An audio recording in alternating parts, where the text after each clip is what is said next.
बच्चों लोग, आज हम लोग टॉपिक स्टार्ट करेंगे गैल्वेनिक सेल। ठीक है, यानी मूव करेंगे इस सेल का हम लोग ईएमएफ कैसे निकालते हैं, यानी how to calculate EMF of galvanic cell. ठीक है, इसके ईएमएफ के कैलकुलेशन को फोकस करना है। चेक, ध्यान देना, जो गैल्वेनिक सेल होता है उसमें हम लोग का होता क्या है, तो जो केमिकल रिएक्शन ऑकर करता है उस केमिकल रिएक्शन को हम का जो एनर्जी होता है उसको हम कन्वर्ट करते हैं इलेक्ट्रिकल एनर्जी में। केमिकल एनर्जी का जो जो भी स्टोर एनर्जी है वो कन्वर्ट किस में होता है, कन्वर्ट होता है आपके इलेक्ट्रिकल एनर्जी में। तो केमिकल रिएक्शन का जो एनर्जी है वो कन्वर्ट होगा किस में, इलेक्ट्रिकल एनर्जी में। ठीक, अब ध्यान देना, जो गैल्वेनिक सेल है तो गैल्वेनिक सेल का अपना एक एनोड होगा और कैथोड होगा। आपको बता चुके हैं कि हर सेल का अपना एनोड कैथोड होता है। कैथोड पे कौन सा प्रोसेस होता है, तो कैथोड पे प्रोसेस होता है रिडक्शन। क्या होता है, रिडक्शन। ठीक है, और एनोड पे कौन सा प्रोसेस होगा, ऑक्सीडेशन होगा। प्रोसेस फिक्स है, कैथोड पे क्या होगा, ऑक्सीडेशन रिडक्शन होगा, और एनोड पे क्या होगा, ऑक्सीडेशन होगा। ठीक, अब बात आता है साइन का, एनोड का साइन क्या होगा, कैथोड का साइन क्या होगा। तो हम लोग लास्ट क्लास में कवर किए थे इलेक्ट्रोलाइटिक सेल, उसमें एनोड का साइन था क्या, पॉजिटिव, और कैथोड का साइन था नेगेटिव। लास्ट क्लास में पढ़े थे अबाउट इलेक्ट्रोलाइटिक सेल, उसमें हम बात क्या किए थे कि यहाँ जो एनोड का साइन होगा, एनोड का साइन पॉजिटिव होता है, और कैथोड का साइन क्या होता है, नेगेटिव होता है। प्रोसेस ऑकर क्या करता है, प्रोसेस ऑकर करेगा ऑक्सीडेशन, एंड प्रोसेस ऑकर क्या करेगा, रिडक्शन। ठीक है, प्रोसेस ऑकर क्या करता है, ऑक्सीडेशन, एंड ऑकर क्या करता है, रिडक्शन। ठीक है, तो ये ध्यान देना आप। तो यहाँ पे साइन इसका उल्टा होगा। यहाँ पे साइन क्या बोला गया है कि गैल्वेनिक सेल का साइन होता है एनोड का नेगेटिव होता है, और कैथोड का क्या होता है, पॉजिटिव होता है। तो हम लोग इस पर भी बात करेंगे आखिर ऐसा होता क्यों है। ठीक है, ध्यान देना, जो गैल्वेनिक सेल होता है तो गैल्वेनिक सेल में अगर रिएक्शन स्पॉन्टेनियस होगा, अगर रिएक्शन स्पॉन्टेनियस होगा तो डेल्टा जी क्या होता है, नेगेटिव होता है। तो मान लेते हैं क्योंकि गैल्वेनिक सेल में हो क्या रहा है कि केमिकल रिएक्शन ऑकर कर रहा है, और उस रिएक्शन का यूज करके हम इलेक्ट्रिकल एनर्जी को में कन्वर्ट कर रहे हैं। इसका मतलब गैल्वेनिक सेल का जो केमिकल रिएक्शन होगा उसका नेचर क्या होगा, स्पॉन्टेनियस होगा, यानी खुद से ऑकर कर रहा होगा। गैल्वेनिक सेल का जो केमिकल रिएक्शन है वो उसका नेचर कैसा होगा, उसका नेचर स्पॉन्टेनियस होगा। इसका मतलब क्या है, वो खुद से ऑकर कर रहा है, खुद से ऑकर कर रहा है, यानी इसका डेल्टा जी क्या होगा, नेगेटिव होगा। अब तो डेल्टा जी नेगेटिव होगा, तो हम लोग पढ़ चुके हैं लास्ट क्लास में कि डेल्टा जी और आपके सेल के पोटेंशियल में रिलेशन होता है minus N F E relation होता है। तो अगर डेल्टा जी नेगेटिव होगा इसका मतलब ई सेल क्या होगा, पॉजिटिव होगा। ठीक है, इस रिलेशन का यूज करके हम बात बोल सकते हैं हम लोग। ठीक, ये ध्यान देना। अब ध्यान दोगे, आपका सेल का एक इफिशिएंसी होता है, आपके सेल का एक इफिशिएंसी होता है, उसका फॉर्मूला आपके सामने है।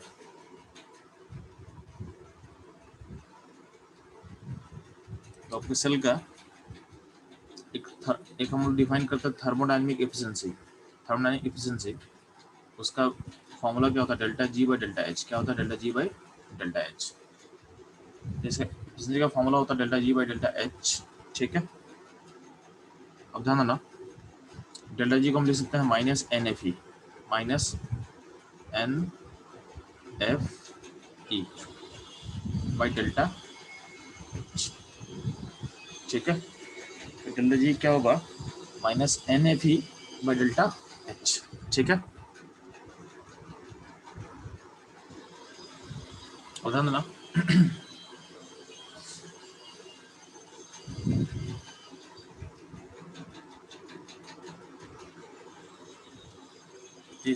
इस फॉर्मूला से क्वेश्चन आया हुआ है। फॉर्मूला रखना कि थर्मोडायनेमिक एफिशिएंसी ऑफ सेल क्या होता है, delta G by delta H का वैल्यू, और डेल्टा जी को आप लिख सकते हो माइनस एन एफ ई। ये ध्यान देना आप। ध्यान दोगे, सेल को स्टडी करने के लिए आपके सामने एक रेशियो में लिख रहा हूँ कि मान लेते हैं कि जिंक और कॉपर को हम ले रहे हैं, जिंक को हम डाल रहे हैं, जिंक को हम डाल रहे हैं कॉपर के सॉल्यूशन में, कॉपर आयन के सॉल्यूशन में हम जिंक को डाल रहे हैं।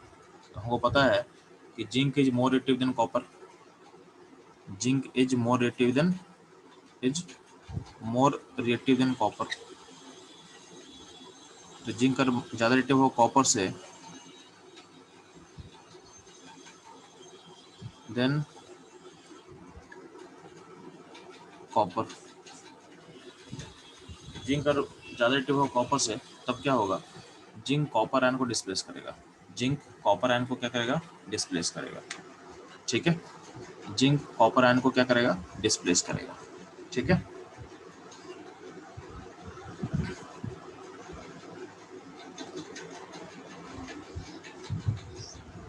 ठीक है। तो जिंक आपके कॉपर आयन को क्या करेगा, डिस्प्लेस करेगा और खुद जाएगा Zn+2 में और कॉपर को भेज देगा किसमें, तो कॉपर को भेज देगा कॉपर सॉलिड में। कहाँ भेजेगा, कॉपर सॉलिड में। ठीक,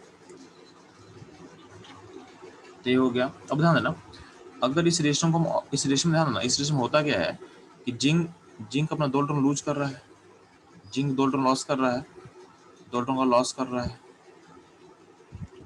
और जो कॉपर है वो कॉपर 2 इलेक्ट्रॉन क्या कर गेन कर रहा है। इस पूरे प्रोसेस में 2 इलेक्ट्रॉन का एक्सचेंज हो रहा है, 2 इलेक्ट्रॉन का एक्सचेंज हो रहा है। जिंक 2 इलेक्ट्रॉन जो लूज करेगा कॉपर उसको गेन करेगा।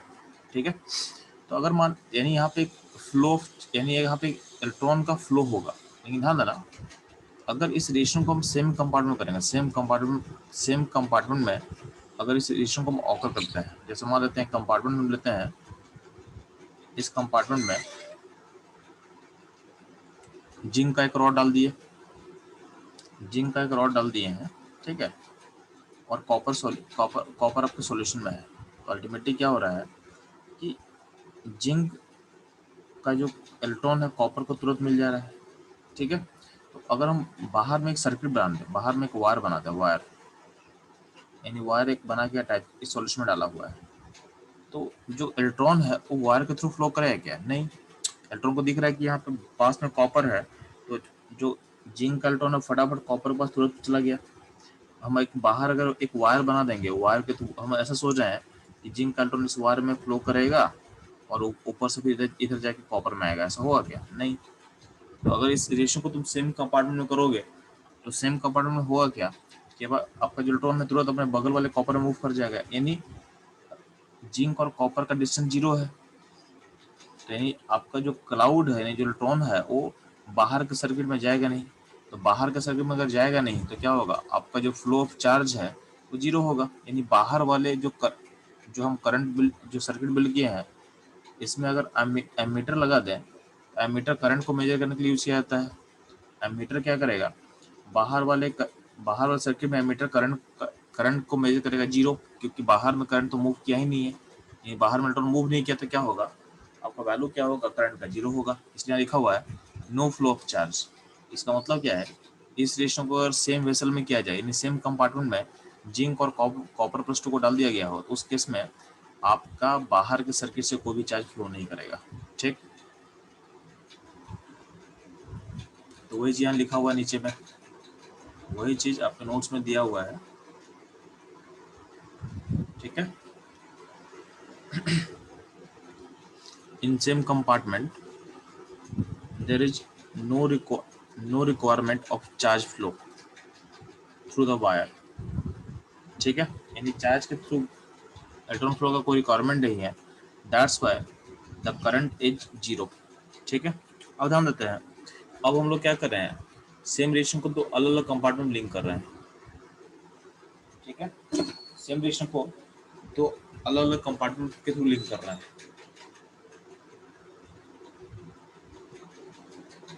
आपको दिख रहा होगा कि हम क्या किए हैं, यहाँ पे एक कंपार्टमेंट लिया गया है लेफ्ट में, इस कंपार्टमेंट में जिंक सल्फेट डाला हुआ है, जिंक सल्फेट डाला हुआ है। ठीक है, इस कंपार्टमेंट में जिंक सल्फेट डाला हुआ है और बगल वाले कंपार्टमेंट में कॉपर सल्फेट लिया हुआ है। सर हाँ बोलो बच्चा। सर अगर उस कंटेनर में वायर का कोई रिक्वायरमेंट नहीं है तो वायर क्यों है? नहीं नहीं, बस सबको आपको समझाने के लिए बस बताया गया था कि अगर सेम वेसल में करें, मेरे हम लोग क्या चाहते हैं ना, हम लोग का मोटो है कि सेल के थ्रू हमको करंट निकालना है। ठीक है, सेल अभी हम लोग पढ़ रहे हैं कैल्विक सेल ना, तो हमको मोटो क्या है कि सेल का जो केमिकल रिएक्शन है उसको कन्वर्ट करना है आपके इलेक्ट्रिकल फॉर्म में। तो मैं बता रहा था कि अगर सेम सेल में रिएक्शन कर दोगे, नहीं सेम यानी रिएक्शन अगर सेम कंपार्टमेंट में होगा, तो आप उस एनर्जी को केमिकल में कन्वर्ट नहीं कर पाओगे। मेरा लॉजिक यही बोलने का था कि अगर हम वायर अगर के थ्रू सोचें करंट निकाल ले तो पॉसिबल नहीं है। ठीक है, तो करंट कैसे निकलेगा? तो करंट निकालने के लिए बोला गया है कि आप दो अलग अलग कंपार्टमेंट के थ्रू लिंक करो ताकि आपको करंट मिल पाए। तो वही मैं आपको बताने वाला हूँ। ठीक है, ओके सर।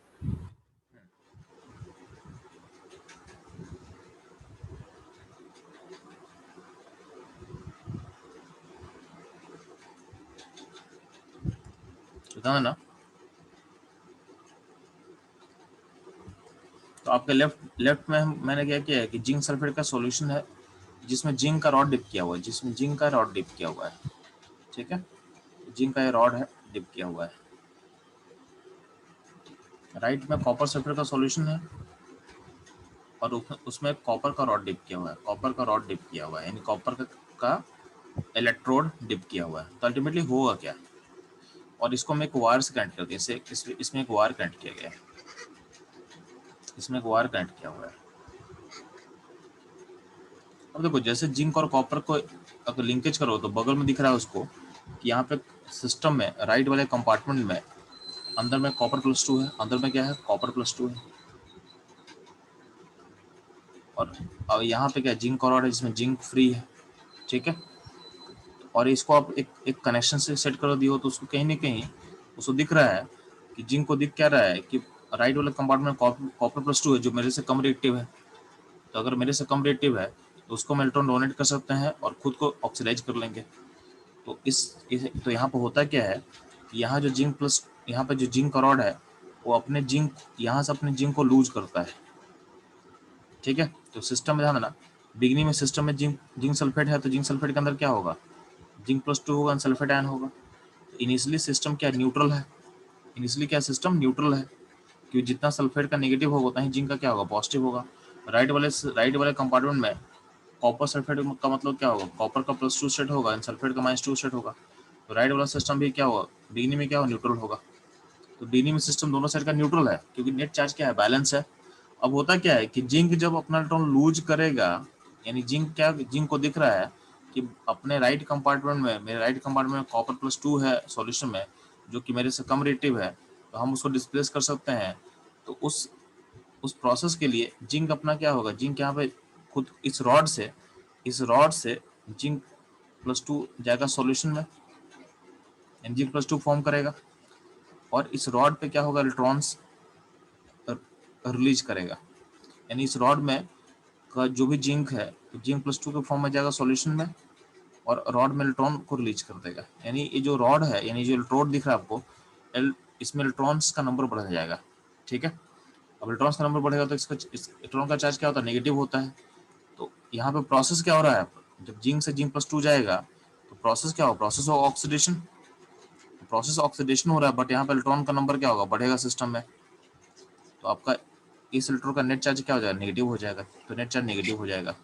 ठीक है, और ये क्या हो जाएगा सोर्स ऑफ इलेक्ट्रॉन हो जाएगा, ये हो जाएगा सोर्स ऑफ इलेक्ट्रॉन। तो यहाँ जब इलेक्ट्रॉन भरेगा तो इलेक्ट्रॉन क्या होगा सर्किट के थ्रू क्या होगा राइट वाले कंपाउंड में मूव करेगा। तो अगर ये मूव करेगा तो अगर आप एमीटर लोगे, एमीटर आपका एक करंट शो करेगा। ठीक है, तो ये मूव किया इलेक्ट्रॉन, इलेक्ट्रॉन जब मूव करेगा तो राइट में क्या होगा, यहाँ पे इलेक्ट्रॉन आएगा तो यहाँ पे जो कॉपर कॉपर प्लस टू है इलेक्ट्रॉन को गेन करेगा, इलेक्ट्रॉन को गेन करेगा और इलेक्ट्रॉन को गेन करके डिपॉजिट करेगा कहाँ पे, तो जो कॉपर प्लस टू है इलेक्ट्रॉन को गेन करेगा और कॉपर के फॉर्म में डिपॉजिट करेगा आपके इलेक्ट्रोड पे, ऐसा कुछ होगा। ठीक है, तो अल्टीमेटली क्या है ये जो आपका जो राइट का इलेक्ट्रोड है यहाँ प्रोसेस क्या हो रहा है, प्रोसेस हो रहा है रिडक्शन हो रहा है, प्रोसेस क्या हो रहा है रिडक्शन हो रहा है। ठीक है, ये हो जाएगा कैथोड, रिडक्शन मतलब कैथोड और ऑक्सीडेशन मतलब क्या होगा एनोड होगा। ठीक है, तो यहाँ रिडक्शन हो रहा है, बट यहाँ पे अल्टीमेटली इलेक्ट्रॉन को एक्सेप्ट कर रहा है, तो ऐसा होगा कि यहाँ पे इलेक्ट्रॉन का सिंक है एंड यहाँ पे इलेक्ट्रॉन कंज्यूम हो रहा है। तो जहाँ पे इलेक्ट्रॉन कंज्यूम होगा उसका साइन क्या होगा, पॉजिटिव होगा, इसलिए इसका साइन पॉजिटिव लिया गया है, इसलिए इसका साइन पॉजिटिव लिया गया है। तो यही था रीजन कि इसका साइन का जो कन्वेंशन है, जो साइन है, वो आपके इलेक्ट्रोलाइटिक सेल से रिवर्स चलता है। ये आपको रीजन समझ में आ गया होगा, ठीक है। अब ध्यान देना, जैसे प्रोसेस होगा तो प्रोसेस तुरंत रुक जाएगा। क्यों? कि जैसे Zinc+2 सॉल्यूशन में आएगा तो ये Zinc+2 बाहर से आ रहा है, तो आपका जो सॉल्यूशन है उस पर नेट चार्ज क्या हो जाएगा, पॉजिटिव हो जाएगा। जैसे टाइम बढ़ेगा, टाइम जैसे इंक्रीज करेगा, तो आपका सॉल्यूशन जो है, यानी आपका जो लेफ्ट कंपार्टमेंट है उसका जो सॉल्यूशन है वो पॉजिटिवली चार्ज हो जाएगा, ठीक है।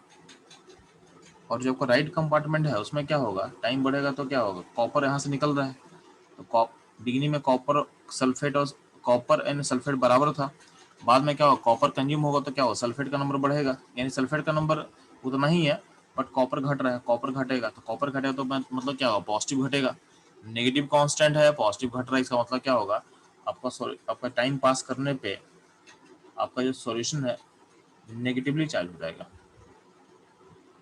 अब जैसे चार्ज होगा तो उसमें दिक्कत क्या हो, ध्यान देना, अगर मान लेते हैं कि आपका राइट कंपार्टमेंट हो गया नेगेटिवली चार्ज और लेफ्ट हो गया पॉजिटिवली चार्ज, तो अगर ये मान लेते हैं जिंक पॉजिटिव, ये पॉजिटिव बन चुका है, तो अब पॉजिटिव बन गया सॉल्यूशन, तो ये नेक्स्ट जिंक को अक्वायर नहीं करेगा, मतलब अगला Zinc+2 आने नहीं देगा, मतलब फिर से जो जिंक से Zinc+2 का जो कन्वर्जन हो रहा है उसको ब्लॉक करेगा। क्यों ब्लॉक करेगा, क्योंकि नेट पॉजिटिव बन गया है, तो सिस्टम पॉजिटिव हो गया है, तो नेक्स्ट अगले जिंक को आने से ब्लॉक करेगा, क्योंकि Zinc+2 जो आएगा सिस्टम में उस पर चार्ज पॉजिटिव है, तो पॉजिटिव क्या करेगा, रिपेल करेगा। तो इस पॉजिटिव फॉर्मेशन से होगा क्या कि अब जो नया है, तो जिंक से Zinc+2 का जो कन्वर्जन हो रहा है वो प्रोसेस ब्लॉक हो जाएगा, अभी कन्वर्जन नहीं होगा, ठीक है। जिंक से Zinc+2 कन्वर्जन ब्लॉक हो गया, प्लस यहाँ जो इलेक्ट्रॉन जमा है, इस इलेक्ट्रॉन पे अट्रैक्शन पे सॉल्यूशन अट्रैक्शन फील करेगा, सॉल्यूशन पॉजिटिव चार्ज है तो उस इलेक्ट्रॉन को अट्रैक्ट करेगा, यहाँ का जो इलेक्ट्रॉन का जो फ्लो है उसको ब्लॉक करेगा, ठीक है। प्लस राइट वाला कंपार्टमेंट चूंकि चार्ज नेगेटिव बिल हो चुका है, तो नेगेटिव बिल होगा तो क्या हो, नेगेटिव जो चार्ज है कॉपर को जाने सॉल्यूशन से बाहर जाने नहीं देगा, क्योंकि साइन चार्ज नेगेटिव बिल हो चुका है, तो कॉपर को सॉल्यूशन से बाहर नहीं जाने देगा, कॉपर को सॉल्यूशन से बाहर जाने नहीं देगा, तो कॉपर मूव नहीं कर पाएगा, ठीक है। अगला पॉइंट क्या है, क्योंकि चार्ज नेगेटिव बिल हो चुका है तो इलेक्ट्रॉन के फ्लो को रोकेगा, क्योंकि इलेक्ट्रॉन पे चार्ज नेगेटिव है और सॉल्यूशन का चार्ज नेगेटिव है, तो नेगेटिव नेगेटिव रिपेल करेगा, तो आपका इलेक्ट्रॉन का मूवमेंट को ब्लॉक करेगा। तो अल्टीमेटली होगा क्या, इस पूरे प्रोसेस में थोड़ी देर के लिए आपका करंट फ्लो करेगा और फिर क्या होगा, करंट रुक जाएगा। करंट क्या होगा, रुक जाएगा। क्यों? क्योंकि आपका नेट दोनों कंपार्टमेंट में चार्ज बिल्ड हो चुका है, ठीक है। तो दोनों कंपार्टमेंट चार्ज बिल्ड होगा, इसलिए क्या होगा, थोड़ी देर के बाद क्या होगा, करंट का फ्लो रुक जाएगा, ठीक है। तो इस करंट के फ्लो को मेंटेन करने के लिए, अगर इस करंट के फ्लो को हमको मेंटेन करना है तो क्या करना पड़ेगा, अगर हमको करंट के फ्लो को मेंटेन करना है तो हमको क्या करना पड़ेगा, ध्यान देना। तो अगर इस करंट के फ्लो को अगर हमको मेंटेन करना है तो अपना काम क्या होगा, ध्यान दोगे, तो हम बोलते हैं, हम एक सॉल्ट ब्रिज का यूज करते हैं, एक सॉल्ट ब्रिज का यूज करते हैं। तो यहाँ लिखा होगा, ध्यान देना, एक सॉल्ट ब्रिज लिखा होगा। तो सॉल्ट ब्रिज में ध्यान ना, सॉल्ट ब्रिज में क्या होता है, सॉल्ट ब्रिज में एक टाइप का सॉल्ट लिया जाता है, ठीक है। सॉल्ट का पेस्ट लिया जाता है, पेस्ट को हम लोग, तो यहाँ पर मानते हैं सॉल्ट ब्रिज में एक सॉल्ट लेते हैं AB, और इस सॉल्ट को हम लोग अगर ये जेली इस टाइप में इसको पेस्ट कर देते हैं ताकि मूव कर सके, इसका मोबिलिटी के लिए इसको हम लोग एक पेस्ट के फॉर्म में रखते हैं ताकि आयंस मूव कर सके इजीली। तो इस सॉल्ट का में एक पॉजिटिव पार्ट होगा, एक नेगेटिव पार्ट होगा, ठीक है। और इसको रखते हैं हम लोग अगर बोलते हैं, या तो बोलते हैं जेली में इसको मिक्स करके पेस्ट बनाते हैं ताकि इसका आयनिक मोबिलिटी रहे, यानी इजीली मूव कर सके। इसका मूवमेंट को अलाउ करने के लिए हम लोग उसको अगर या जेली के पेस्ट में रखते हैं, ठीक है। अब ध्यान देना, अब होता क्या है, अगर ये सॉल्ट ब्रिज यहाँ रहेगा तो इस सॉल्ट ब्रिज में अगर मान लेते हैं कि एक नेगेटिव पार्ट है, पॉजिटिव पार्ट है, तो नेगेटिव पार्ट कहाँ मूव कर रहा है, तो आपको दिख रहा है कि लेफ्ट में पॉजिटिव चार्ज बिल्ड हो रहा है, तो आपका सॉल्ट का नेगेटिव पार्ट आपके इधर मूव करेगा, आपके इस साइड मूव करेगा, ठीक है। और जो पॉजिटिव पार्ट है वो राइट मूव करेगा, ताकि ये क्या होगा, जो नेट चार्ज बिल्ड हो रहा है उसका जो नेट चार्ज बिल्ड हो रहा है सिस्टम में वो न्यूट्रलाइज कर जाए, वो न्यूट्रलाइज कर जाए। आपका सिस्टम जो भी चार्ज बिल्ड हो रहा है उसको क्या करना है, उसको न्यूट्रलाइज करने के लिए आप सॉल्ट ब्रिज लेते हो। तो सॉल्ट ब्रिज होगा तो दो काम होगा, एक तो आपका सर्किट पूरा हो जाएगा, प्लस जो भी चार्ज बिल्ड हो रहा है सिस्टम उसको न्यूट्रलाइजेशन हो जाएगा। तो इससे क्या होगा, आप एक स्टेडी करंट, यानी आपको एक स्टेडी करंट मिलेगा आपके सेल से। सॉल्ट ब्रिज का रोल क्या है कि दोनों कंपार्टमेंट को न्यूट्रलाइज करना और सर्किट को पूरा करना। ठीक है, दोनों कंपार्टमेंट को न्यूट्रलाइज करना और क्या होगा, सर्किट को पूरा करना। ठीक है, तो ये हो गया सॉल्ट ब्रिज का रोल। ठीक है, तो अब सब क्वेश्चन पूछ सकता है कि what is the role of salt bridge. ठीक है, तो यहाँ ध्यान देना,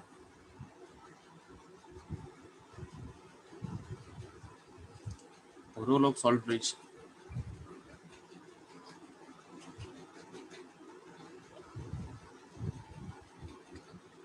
तो रोल ऑफ सॉल्ट ब्रिज क्या होगा जी,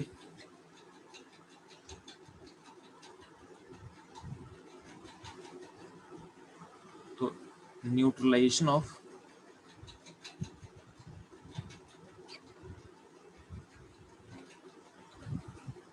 एक्सेस चार्ज, ये हो जाएगा पहला काम। और सेकेंड क्या हो जाएगा, कंप्लीशन ऑफ सर्किट, यानी सर्किट को कंप्लीट करता है। कंप्लीशन ऑफ सर्किट, ठीक है, आपके सर्किट को क्या करेगा, पूरा करेगा। ठीक,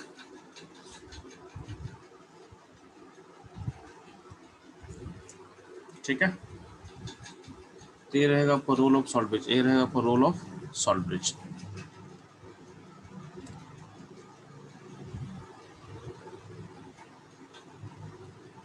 ठीक। अब ध्यान ना, अगर मान लेते हैं कि ए और बी दोनों चार्ज को न्यूट्रलाइज कर रहा है, तो इसका मतलब क्या है, अगर मान लेते हैं कि बी का मूवमेंट फास्ट है, अगर सोच ले कि बी को चार्ज न्यूट्रलाइज करना, बी का मूवमेंट फास्ट है एज कम्पेयर टू ए, तो अगर बी जल्दी पहुंच जाएगा लेफ्ट कंपार्टमेंट का चार्ज न्यूट्रलाइज हो जाएगा, बट राइट कंपार्टमेंट का चार्ज न्यूट्रलाइज नहीं होगा। अगर मान लेते हैं कि बी का स्पीड फास्ट है एज कम्पेयर टू ए, तो उसमें क्या होगा, लेफ्ट का चार्ज न्यूट्रलाइज हो जाएगा बट राइट का चार्ज न्यूट्रलाइज होगा नहीं। तो भी आपका प्रोसेस में हिंड्रेंस होगा, क्योंकि अगर किसी एक कंपार्टमेंट में भी चार्ज बच जाएगा तो भी आपका प्रोसेस को ब्लॉक करेगा वो।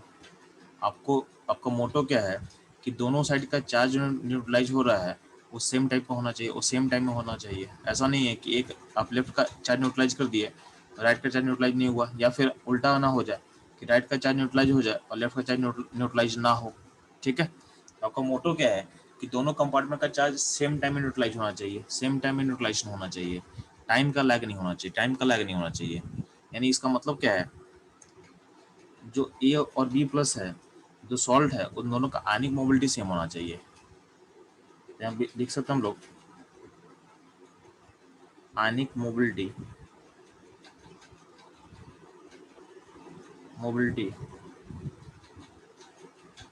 Of both ion should be same। तो ionic mobility of both ion should be same। ठीक है, ionic mobility of both ion should be same, ये होना चाहिए। ठीक है, अब both ion का आयनिक मोबिलिटी सेम होना चाहिए, इसका एक कब पॉसिबल है, ये तभी पॉसिबल है जब दोनों का रेडियस सेम होना चाहिए, दोनों का रेडियस सेम होगा। यानी आयनिक मोबिलिटी सेम होने का कंडीशन क्या होता है कि जब दोनों का यानी कटायनिक रेडियस ऑफ कटायन और इन दोनों का साइज क्या हो, नियरली सेम होना चाहिए, तभी दोनों का आयनिक मोबिलिटी सेम होता है। ठीक है, इसका मतलब किसी भी सॉल्ट को आप सॉल्ट ब्रिज में नहीं डाल सकते हो, नहीं डाल सकते हो। कोई भी सॉल्ट को सॉल्ट ब्रिज में हम नहीं डालते हैं, हम उसी सॉल्ट को सॉल्ट ब्रिज में यूज करते हैं जिसमें कटायन और आयन का साइज सिमिलर होता है। ठीक है, जिसमें कटायन और आयन का साइज सिमिलर होता है। ठीक है, यहाँ तक में कोई दिक्कत हो बच्चा लोग? No sir. सर ये थोड़ा दोबारा समझाएंगे। कौन सा बच्चा, दोबारा से पढ़ा दे क्या? आयनिक मोबिलिटी। आयनिक मोबिलिटी, ठीक है, उसको मैं बताऊंगा। बाकी सब क्लियर है? Yes sir. बाकी सब क्लियर है, ठीक है, ठीक है।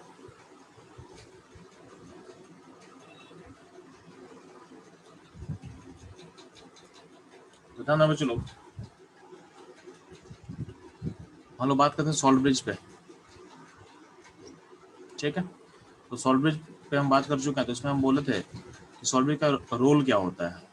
सॉल्ट ब्रिज का रोल, दो रोल हम बता चुके हैं। रोल ऑफ सॉल्ट ब्रिज क्या होता है? द न्यूट्रलाइजेशन ऑफ चार्ज, ठीक है, क्या बोल सकते हैं, न्यूट्रलाइजेशन ऑफ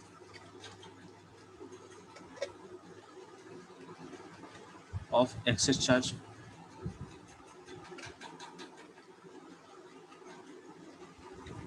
ठीक है। और अगला रोल क्या होता है? तो नेक्स्ट रोल होता है completion of circuit, completion of circuit. एक क्वेश्चन आता है, ठीक है, तो आपको रोल पता होना चाहिए कि तो सर्किट भी कंप्लीट करता है, और चार जैसे चार्ज बिल्ड हो रहा सिस्टम उसको न्यूट्रलाइज करता है, ठीक है।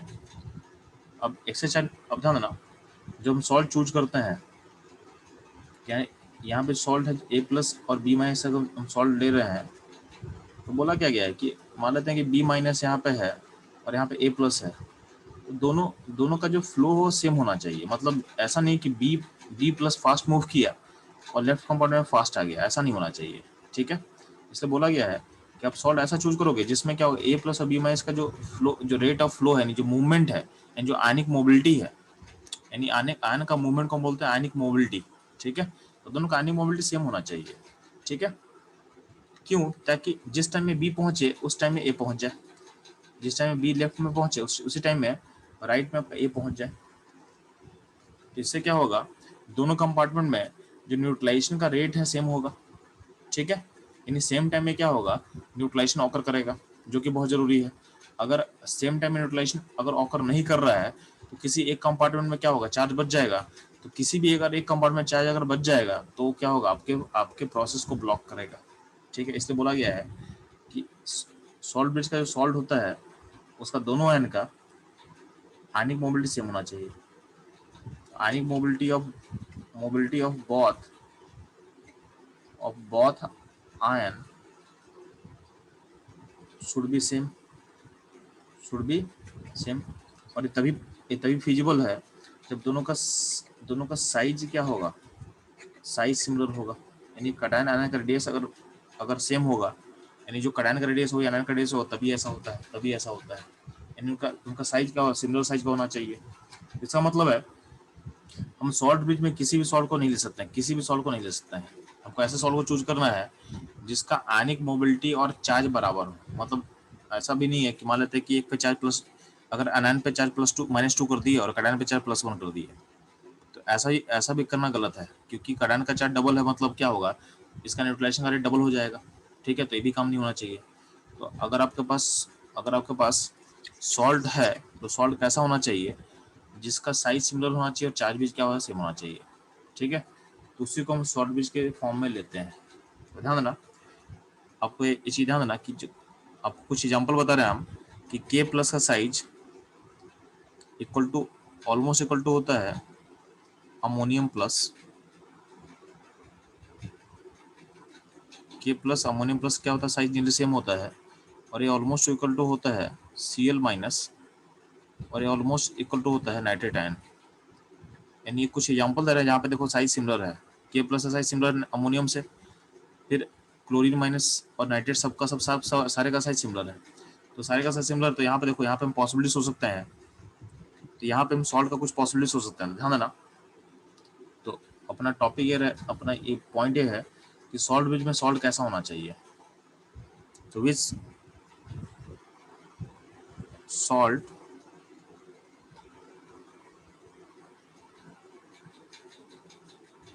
To salt act as a salt bridge, act as a salt bridge,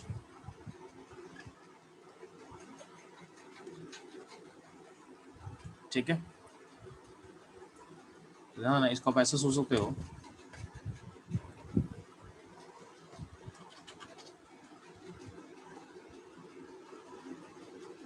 तो salt bridge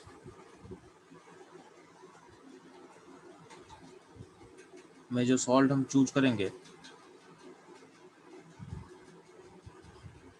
to act as a salt bridge,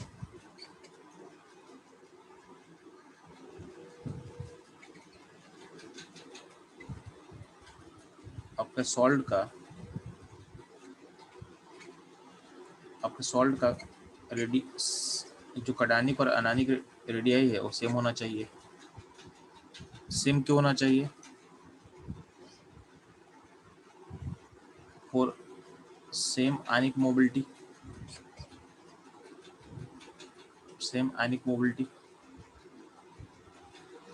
और इससे फर्क है, इससे क्या होगा, तो रेट ऑफ न्यूट्रलाइजेशन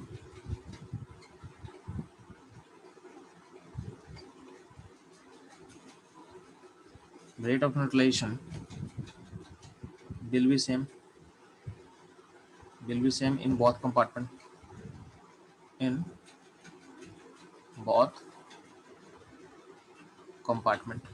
ठीक है, इधर मेरा।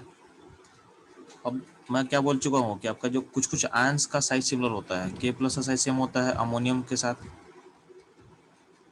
इसका साइज सिमिलर होता है Cl के साथ, N नाइट्रेट के साथ, इनका साइज सारे का सिमिलर होता है। तो सॉल्ट का कुछ एग्जांपल ले रहे हैं आप,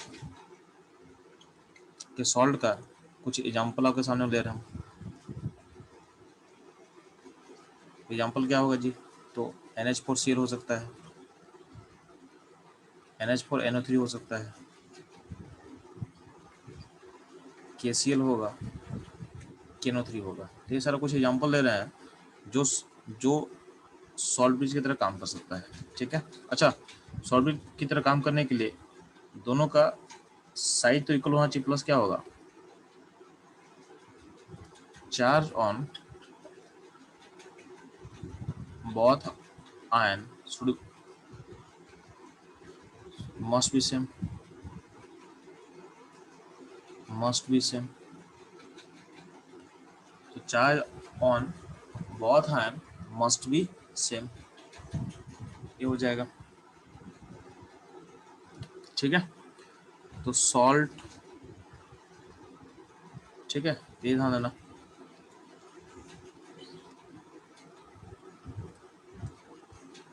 ठीक, तो ये रहेगा सॉल्ट ब्रिज कौन हो सकता है, उसका काम क्या है, ये आपको ध्यान से रखना है। इससे क्वेश्चन आने का हाई चांस होता है, कभी कभी पूछ देगा कि कौन सा सॉल्ट है जो सॉल्ट ब्रिज के तरह काम कर सकता है, तो आपको सिंपल लॉजिक लगाना है।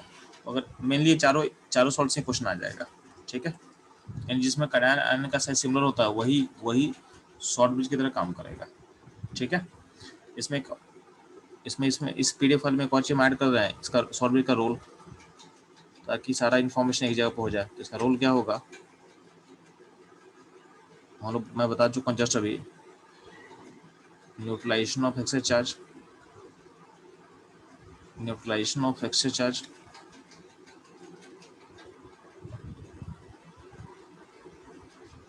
And completion of circuit। तो ये रहेगा ऑल अबाउट सॉल्ट ब्रिज, ठीक है। अब ध्यान देना, तो हम लोग को समझ में आएगी आपके सेल से स्टेडी करंट कैसे निकालना होता है, ठीक है। यहाँ तक कोई दिक्कत है आपको? तो यही चीज़ यहाँ पे लिखा हुआ जो हम लोग डिस्कस किए हैं, तो उसको आप लोग रीड कर लेना नोट से, ठीक है, ठीक है। तो आगे मूव करो हम लोग, पता ना जो हम लोग यहाँ पे सेल ड्रॉ किए थे, उस सेल को अगर हम हर जगह लिखना हो तो उतना बड़ा सेल लिखना पॉसिबल नहीं है, ठीक है। तो अगर हमको मान लो किसी जगह हमको सेल को, हम लोग केमिस्ट्री में सेल को रिप्रेजेंट कैसे करते हैं, तो आपको रिप्रेजेंटेशन सेल का क्लियर होना चाहिए। तो बोला गया है, तो जब भी सेल को हम रिप्रेजेंट करते हैं, यानी सेल को लिखते हैं केमिस्ट्री में, तो उसका फिगर नहीं ड्रॉ करेंगे, कुछ सिंबल्स में हम लोग काम करेंगे। जैसे फीस में पढ़ते हो ना कि जब भी कोई सर्किट ड्रॉ करते हो तो उसके लिए रेसिस्टर होता है, लोड होता है, और बैटरी के लिए कोई सिंबल ड्रॉ की हो तो सर्किट ड्रॉ करते हो आप, तो सर्किट में आप एक्चुअल फिगर नहीं ड्रॉ करते हो, कुछ सिंबल का यूज करते हो। वही यहाँ पे भी काम करेंगे, जब किसी सेल को रिप्रेजेंट करेंगे तो कुछ सिंबल यूज करेंगे हम लोग, ठीक है। और उस सिंबल से आपको समझ में आ जाएगा कि सेल कैसा होगा, ठीक है। तो बोला क्या गया है, जब हम सेल रिप्रेजेंट करते हैं तो एनोड पे जो प्रोसेस होता है, तो एनोड का प्रोसेस को हम लेफ्ट में लिखते हैं, तो एनोड के प्रोसेस को हम कहाँ लिखेंगे, लेफ्ट में, और कैथोड के प्रोसेस को लिखते हैं राइट में। तो कैथोड हो गया राइट और एनोड हो गया लेफ्ट। एनोड का प्रोसेस क्या होता है जी, ऑक्सीडेशन होता है, ठीक है। तो चूंकि एनोड का मतलब आधा प्रोसेस और कैथोड मतलब आधा होता है, एनोड कैथोड मिला के पूरा होता है, इसलिए बोलते हैं एनोड को बोलते हैं ऑक्सीडेशन हाफ। क्या बोलते हैं, ऑक्सीडेशन हाफ, यानी प्रोसेस क्या हो रहा होगा, ऑक्सीडेशन हो रहा होगा। और कैथोड को बोलते हैं हम लोग बोलते हैं रिडक्शन हाफ। तो एनोड को बोला गया है ऑक्सीडेशन हाफ और कैथोड को बोला गया है रिडक्शन हाफ, ठीक। अब ध्यान देना, जो यहाँ पे जो हम लोग ऊपर सेल का बात कर रहे थे उसमें क्या हो रहा था, तो जिंक जा रहा था जिंक +2 में, ये था एनोड पे हो रहा था, और कैथोड पे क्या हो रहा था, कॉपर +2 जा रहा था कॉपर में, यही काम हो रहा था ना जी। तो यहाँ पे क्या करते हैं, जब भी हम एनोड कैथोड को सेपरेट कर रहे हैं तो बीच में दो लाइन खींचा हुआ है, 2 लाइन खींचा हुआ आपके लिए। ये जो 2 लाइन होता है ये रिप्रेजेंट करता है सॉल्ट ब्रिज को। ये जो 2 लाइन जो डबल बार होता है वो रिप्रेजेंट करता है सॉल्ट ब्रिज को। किसको, सॉल्ट ब्रिज को रिप्रेजेंट करेगा, ठीक। अब ध्यान ना, अब जो एनोड का वेरिएशन हो रहा है जिंक से जिंक +2 में जा रहा है तो उसको हम ऐसे लिखेंगे, जिंक सिंगल बार जिंक +2, ठीक है।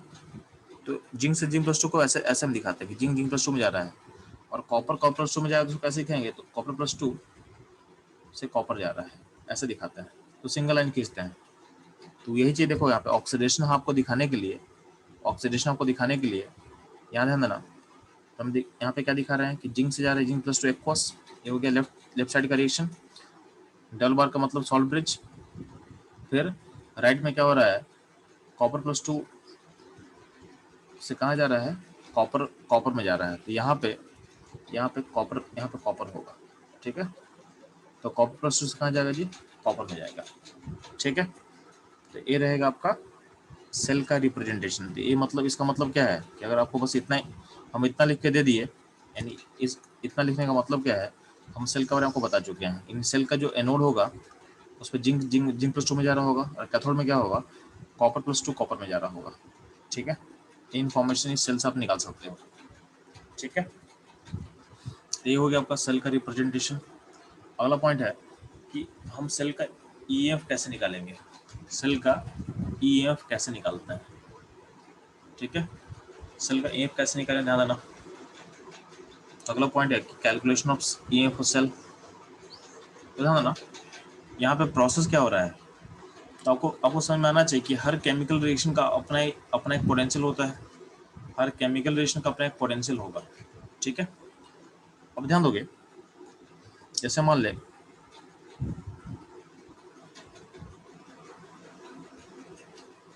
जैसे यहाँ पे मान लेते हैं कि जिंक जा रहा है जिंक +2 में, तो इस यहाँ पे ऑक्सीडेशन प्रोसेस हो रहा है, तो उसके पोटेंशियल को हम लिखेंगे ई जिंक से जिंक +2, ऐसा लिख सकते हैं हम लोग, ऐसा हम लोग लिख सकते हैं ई, यानी पोटेंशियल ऑफ किसका पोटेंशियल, जब जिंक +2 से जा रहा है उसका पोटेंशियल, ठीक है। तो ऐसा लिख सकते हैं, जब जिंक से जिंक +2 जाएगा तो उसका जो पोटेंशियल है, यानी जो उसका ईएफ है उसको लिखेंगे ई जिंक से जिंक +2, ठीक है। अब ध्यान देना, यहाँ पे एक रिलेशन लिखा हुआ है, तो अगर मान लेते हैं अगर कोई उल्टा बोलेगा कि नहीं मेरे पास हमको जिंक +2 से 2 इलेक्ट्रॉन गेन करके हम जिंक जाना चाहते हैं, इन्हें यहाँ हम रिड्यूस होना चाहते हैं, तो उस केस में इसका जो पोटेंशियल होगा उसको आप लिखोगे ई जिंक +2 से जिंक। तो यहाँ पे ये ऑक्सीडेशन प्रोसेस हुआ था, तो ऑक्सीडेशन प्रोसेस के पोटेंशियल को बोलते हैं हम ऑक्सीडेशन पोटेंशियल। क्या बोलते हैं, ऑक्सीडेशन पोटेंशियल। और यहाँ प्रोसेस क्या हुआ है, ऊपर प्रोसेस रिडक्शन हुआ है, तो रिडक्शन प्रोसेस के पोटेंशियल को बोलते हैं रिडक्शन पोटेंशियल, ठीक है। तो इन दोनों में अगर मान लो कि सेमी रिएक्शन का हम ऑक्सीडेशन निकाले और सेमी रिएक्शन का अगर हम रिडक्शन पोटेंशियल निकालें तो दोनों आपस में नेगेटिव होता है, दोनों आपस में नेगेटिव होता है। यानी ऑक्सीडेशन पोटेंशियल किसी भी हाफ सेल का जो ऑक्सीडेशन पोटेंशियल होगा, ओपी मतलब ऑक्सीडेशन पोटेंशियल और आरपी मतलब क्या होता है, रिडक्शन पोटेंशियल, तो दोनों एक दूसरे का नेगेटिव होता है, दोनों एक दूसरे का नेगेटिव होता है। ठीक है, फॉर सेम सेल यानी फॉर सेम सेल यानी same reaction, for same reaction या सेम हाफ सेल होता क्या है, दोनों का सम जीरो होता है। यानी ओपी प्लस आरपी का वैल्यू क्या होगा, जीरो होगा। इसका मतलब क्या है, इसका मतलब यह है कि अगर ऑक्सीडेशन पोटेंशियल को हम लिंक करें तो रिडक्शन पोटेंशियल का नेगेटिव होगा, या फिर अगर हम आरपी को लिखें तो आरपी का जो वैल्यू होगा वो नेगेटिव ऑफ ओपी होगा, नेगेटिव ऑफ ओपी होगा।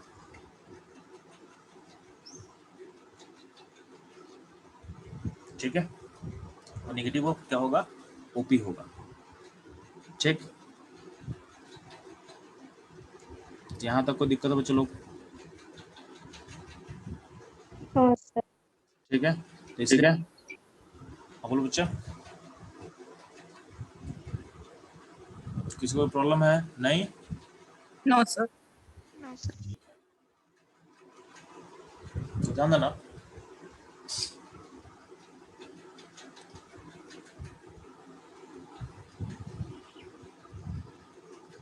तो हुआ क्या, तो ये बोला गया है कि यहाँ पे देखो जिंक का ऑक्सीडेशन पोटेंशियल को लिखा गया था, और जिंक का oxidation potential is negative of zinc का रिडक्शन पोटेंशियल, तो ये लिखा हुआ है। ठीक है, सिमिलरली ध्यान देना, तो हम कॉपर के बारे में बात करें तो कॉपर क्या है, कॉपर रिड्यूस हो रहा है, तो कॉपर का यहाँ पर क्या दिखा हुआ है, रिडक्शन पोटेंशियल लिखा हुआ है। तो अगर इसको हमको लिंक करना है कॉपर का ऑक्सीडेशन पोटेंशियल से तो माइनस साइन लेना पड़ेगा। तो कॉपर का जो रिडक्शन पोटेंशियल है वो नेगेटिव ऑफ कॉपर का ऑक्सीडेशन पोटेंशियल होगा, यानी E of copper goes to copper plus 2, इसका नेगेटिव होगा। ठीक है, ये ध्यान देना। इसका मतलब क्या है, इसका मतलब इसको सिंगल लाइन में हम लिख दे रहे हैं कि जब भी किसी भी हाफ सेल का आपके पास ऑक्सीडेशन पोटेंशियल हो, यानी ऑक्सीडेशन प्रोसेस का पोटेंशियल हो, तो उसके रिडक्शन पोटेंशियल का नेगेटिव होता है वो। या उल्टा सोच सकते हो, किसी सेल का जो आरपी होता है अपने ओपी के नेगेटिव, अपना ओपी वैल्यू क्या होगा, यानी ऑक्सीडेशन पोटेंशियल वैल्यू क्या होगा, नेगेटिव होगा। ठीक है, ये ध्यान देना, आपको ये ध्यान देना है।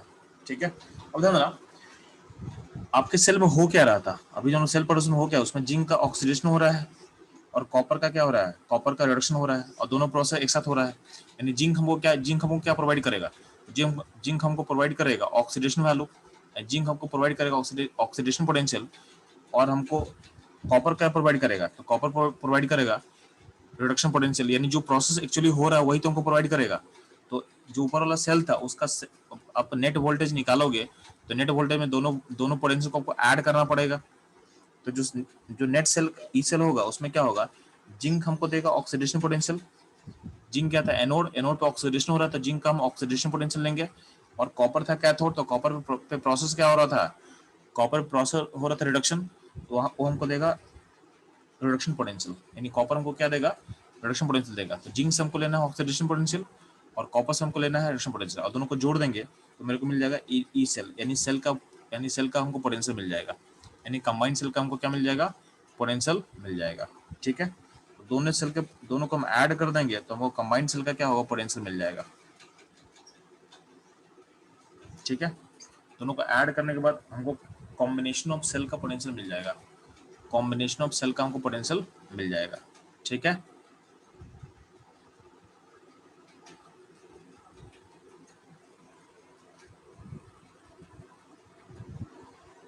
अब ध्यान देना, यानी यहाँ पे ध्यान दोगे तो आपकी ई सेल को लिखने का तरीका बताया गया है। तो आप जब भी ई सेल लिखते हो तो ई सेल का मतलब क्या होता है, आप जैसे जिंक वाला केस लिया तो ऐसा सोच सकते हो, तो जिंक का ऑक्सीडेशन पोटेंशियल, कॉपर का रिडक्शन पोटेंशियल। यानी इसका मतलब क्या है, जो एनोड होगा उसका आप ओपी लोगे, एनोड का ओपी लोगे और कैथोड का आरपी लोगे, एनोड का ओपी लोगे और कैथोड का क्या लोगे, आरपी लोगे। ठीक है, तो जब भी आपको सेल का वोल्टेज निकालना होता है तो एनोड का आप ओपी लोगे, यानी एनोड पे जो प्रोसेस हो रहा है उसका पोटेंशियल लोगे, एनोड पे जो प्रोसेस हो रहा है उसके पोटेंशियल लोगे, और कैथोड पे जो प्रोसेस हो रहा है उसका पोटेंशियल लोगे।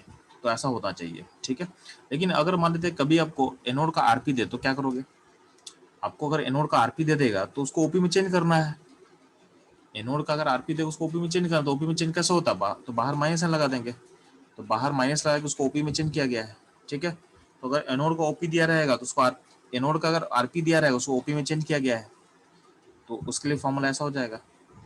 तो एनोड का आरपी और कैथोड का आरपी में रिलेशन क्या हो जाएगा? तो minus E of anode of RP, मतलब इसको ओपी में चेंज किया गया है, यानी इसको इसको इस फॉर्म में चेंज किया गया है माइनस लगा के, ठीक है।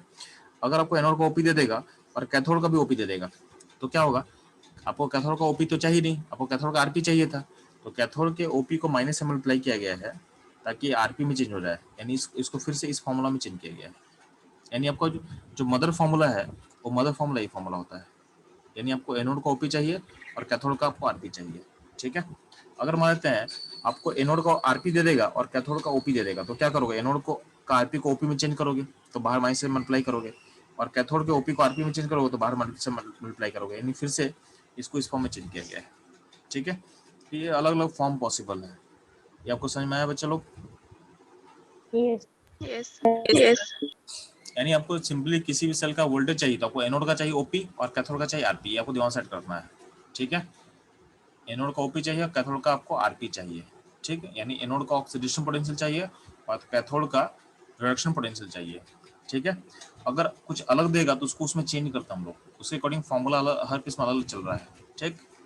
अब ध्यान देना, जो एनोड होता है ना, एनोड कहाँ होता है? लेफ्ट में होता है, तो इसको हम लेफ्ट बोलते हैं, लेफ्ट, एल मतलब लेफ्ट, और कैथोड का मतलब कहाँ होता है? राइट, तो इसको राइट बोलते हैं। तो इसको हम ऐसे ही बोल सकते हैं कि हमको ई एल, लेफ्ट का हमको क्या चाहिए? ओपी देना है, और राइट का हमको क्या चाहिए? राइट का हमको आरपी चाहिए, तो ऐसे भी हम लिख सकते हैं, ठीक है। तो लेफ्ट मतलब एनोड, राइट मतलब कैथोड, ये भी सिंबल तो कभी कभी यूज किया जाता है। अब ध्यान देना, अगर इस वाले केस में यूज करते हो आपका, अगर मान लेते हैं कि आपका एनोड का आरपी दिया है, यानी आपका लेफ्ट का आरपी दिया हुआ है, तो उसको ओपी में चेंज करना है। ओपी में चेंज कैसे करेंगे जी? माइनस मल्टीप्लाई करके। और राइट का आरपी दिया हुआ तो कोई दिक्कत नहीं, वही हमें चाहिए था। इसको फिर से इसको थोड़ा सा ऑर्गेनाइज कर दो, इसका फॉर्मूला ऐसा हो सकता है E right of RP minus E left of RP. अब देखना, बाय डिफॉल्ट क्या होता है ना, बाय डिफॉल्ट क्वेश्चन में हमेशा आरपी दिया रहता है। इंपॉर्टेंट पॉइंट बता रहा आपको, by default in the question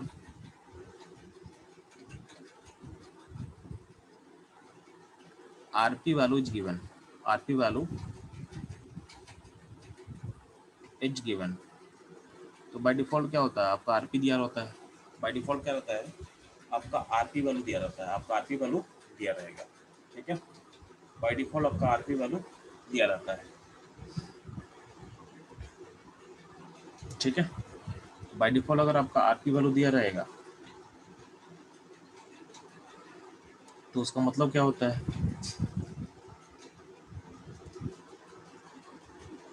तो बाय डिफॉल्ट अगर आपको आरपी वैल्यू दिया रहेगा, इसका मतलब ये है कि हम यहाँ पे जो आरपी लिख रहे हैं उसको हटा सकते हैं, यानी हम इसके फॉर्म, तो यहाँ पे फॉर्मूला क्या हो जाएगा? इसका बात बोलते E R minus E L बोलते हैं, तो आपको बुक्स में ही लिखा रहता है, तो राइट माइनस लेफ्ट लिखा रहता है। तो राइट मतलब कैथोड और लेफ्ट मतलब एनोड, और दोनों का आरपी दिया हुआ है। तो बुक्स में जो फॉर्मूला लिखा रहता है ऐसा फॉर्मूला लिखा होता है, E right minus E left लिखा रहता है, ठीक है। तो फॉर्मूला आया कहाँ से वो समझाना चाहिए, क्योंकि हम लोग बाई डिफॉल्ट क्या रहता है, क्वेश्चन में आरपी दिया रहता है, तो फॉर्मूला यूज कर लेंगे, ठीक है। तो राइट मतलब कैथोड, लेफ्ट मतलब एनोड, तो इसलिए यहाँ पर समझा रहे हैं आपको, ठीक है। लेकिन हम क्या बोल रहे हैं कि आपका जो सबसे बेस्ट फॉर्मूला क्या होगा? तो बेस्ट फॉर्मूला सबका होगा ये वाला, यानी एनोड का आपको ओपी निकाल लो, कैथोड का आपको आरपी निकाल लो। अगर आपको एनोड का ओपी दिया, एनोड का अगर आपको आरपी दिया हुआ है तो उसको माइनस से मल्टीप्लाई कर उसको ओपी में चेंज कर लो, ठीक है। उसको माइनस से मल्टीप्लाई करके उसको ओपी में चेंज कर लेंगे और दोनों को जोड़ देंगे फिर। तो सारे का मदर फॉर्मूला ऊपर वाली फॉर्मूला है, ठीक है। ये ध्यान से रखना आपको। इतना क्लियर है बच्चों लोग? इसमें कोई डाउट है आप लोग को? बुक्स में ऐसा लिखा रहता है, बार बार बुक्स में ऐसा लिखा रहेगा ई सेल इक्वल टू होगा, तो ई सेल का फॉर्मूला लिखा रहता है बुक्स में ई right minus E left, right मतलब कैथोड, लेफ्ट मतलब एनोड, ठीक है। ये तो और ये जब लिखा रहता है तो हम एज्यूम क्या कर लेंगे कि हमको दोनों का आरपी वैल्यू दिया रहता है। तो फॉर्मूला कब वैलिड होगा, जब दोनों का आरपी वैल्यू रहेगा तो पुट करने के लिए फॉर्मूला वैलिड होगा, ठीक है।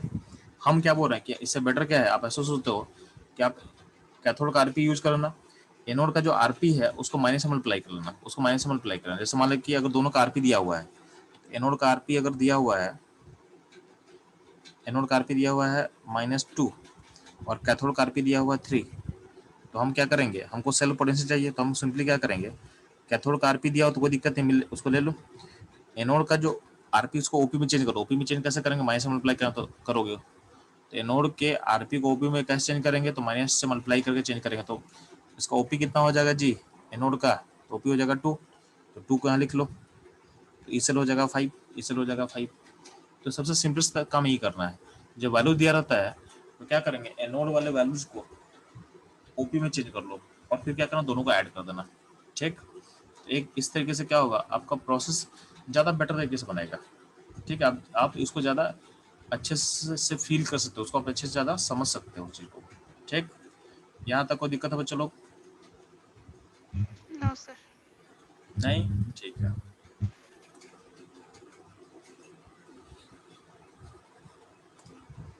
अब ध्यान देना, आपके सेल में एक स्टैंडर्ड कंडीशन होता है, आपके सेल में स्टैंडर्ड कंडीशन होता है। स्टैंडर्ड कंडीशन का मतलब समझोगे, तो स्टैंडर्ड कंडीशन का मतलब होता है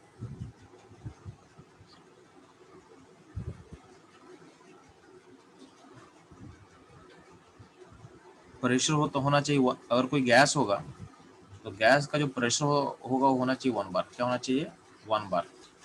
और जो टेम्परेचर होना चाहिए, टेम्परेचर होना चाहिए 298 केल्विन,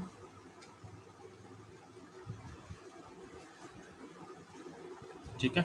तो गैस का प्रेशर 1 बार होना चाहिए, टेम्परेचर होना चाहिए 298 केल्विन, और कोई अगर कॉन्सेंट्रेशन है, कॉन्सेंट्रेशन होना चाहिए 1 मोलर, क्या होना चाहिए, 1 मोलर, ठीक है। तो कोई अगर एक्वस है, एक्वस का कॉन्सेंट्रेशन होना चाहिए 1 मोलर, क्या होना चाहिए, 1 मोलर, ठीक है। तो इस पॉइंट पे यानी इस कंडीशन में तुम जो सेल का पोटेंशियल मेजर करते हो उसको बोला गया ई नोट बोला गया है, ठीक है। तो स्टैंडर्ड कंडीशन में जो पोटेंशियल होता है सेल का उसको बोला गया है ई नोट बोला गया, क्या बोला गया है, ई नोट, ठीक है। किसी भी कंडीशन पे एट एनी कंडीशन बोलते हैं, ई बोलते हैं हम लोग, ठीक है। एट एनी कंडीशन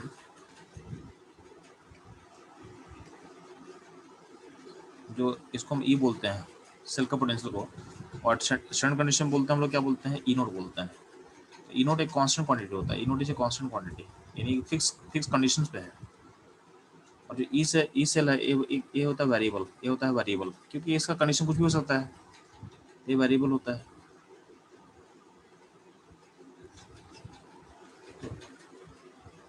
आपको ये ध्यान देना है कि आपका ई वेरिएबल होता है और ई नोट क्या होता है, कांस्टेंट होता है। ई नोट क्या होता है, कांस्टेंट होता है, ठीक है। अब ध्यान देना, अब पास अगला चैलेंज है कि सेल जो हाफ सेल है, यानी कोई भी सेल 2 सेल से बना होता है। जैसे मान ले ऊपर का हम लोग सेल स्टडी कर रहे थे, तो सेल जिंक 2 हाफ सेल से बना हुआ है, जिसमें जिंक एनोड का काम कर रहा था और कॉपर कैथोड का काम कर रहा था, ठीक है। इन दोनों का पोटेंशियल को हम ऐड करके नेट सेल का पोटेंशियल हम निकाल रहे थे। तो नेट सेल का पोटेंशियल निकालने के लिए हमको इन दोनों का पोटेंशियल पता होना चाहिए, इसका पता होना चाहिए, इसका पता होना चाहिए, तभी तो दोनों को हम ऐड करेंगे। तो दोनों का पोटेंशियल को अलग अलग पता होगा तभी हम सेल का पोटेंशियल निकाल पाते हैं, तभी हम सेल का पोटेंशियल निकाल पाएंगे, ठीक। तो इसको बोला गया हाफ सेल, इसको बोला गया हाफ सेल्स। तो इसमें सेल आधा आधा बटा हुआ है तो बोला गया हाफ सेल्स।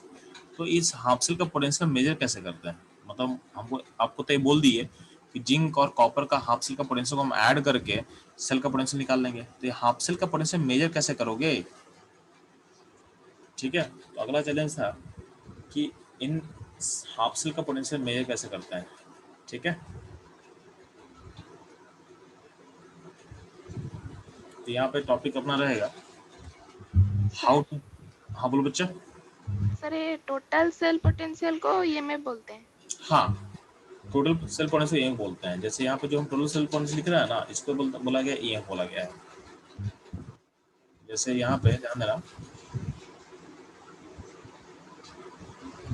इस जो ई सेल है, जो ई सेल है उसको बोला गया ईएफ बोला गया है, इसी को बोला गया है ईएफ।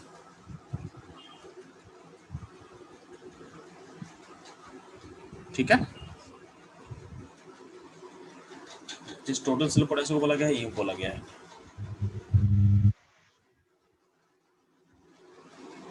अब ध्यान देना,